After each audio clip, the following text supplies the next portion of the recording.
பாலிவுட்டில் பிரபல நடிகையாக இருப்பவர் நடிகை வித்யா பாலன். தி டர்ட்டி பிக்சர் படத்தில் கவர்ச்சியாகவும், ககானி படத்தில் கர்ப்பிணி பெண்ணாகவும் நடித்து ரசிகர்களை அனைவரையும் தன் பக்கம் இழுத்தவர். இவர் சமீபத்தில் சென்னைக்கு வருகை தந்தார். அப்போது அவர் செய்தியாளர்களிடம் மனம் திறந்த சில விஷயங்களை கூறியுள்ளார். நான் சென்னையில் காலடி எடுத்து வைத்ததுமே எனது குழந்தை பருவம்தான் எனக்கு ஞாபகம் வருகிறதா. எனக்கு கமல்ஹாசனை ரொம்ப பிடிக்கும். என்னுடைய சிறு வயதில் நான் கமல்ஹாசனின் வீட்டிற்கு சென்றுள்ளேன். ஆனால் துரதிருஷ்டவசமாக அன்று கமல்ஹாசன் வெளியூரில் இருந்ததால் அவரை என்னால் சந்திக்க முடியவில்லை.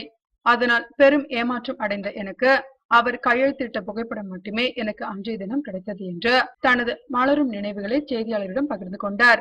மேலும் தமிழ் மற்றும் மலையாள திரைப்படங்களில் நல்ல ஸ்கிரிப்ட் கிடைத்தால் நடிக்க தயார் என்றும், ஏனெனில் இந்த 2 மொழிகளுமே என்னுடைய தாய்மொழிகள் என்பதால் தென்னிந்திய மொழிகளில் நடிக்க நல்ல கேரக்டர் கிடைத்தால் நடிக்க தயார் என்று கூறியுள்ளார். மேலும் சுசித்ரா சென் அவரின் வாழ்க்கை வரலாறு படத்தில் நான் நடிப்பதாக வெளியான செய்திகளில் உண்மையில்லை என்றும், அப்படி ஒரு படத்தில் நான் நடிக்க இதுவரை கமிட் ஆகவில்லை என்று பத்திரிகையாளர்களின் கேள்வி ஒன்றுக்கு அவர் பதிலளித்துள்ளார்.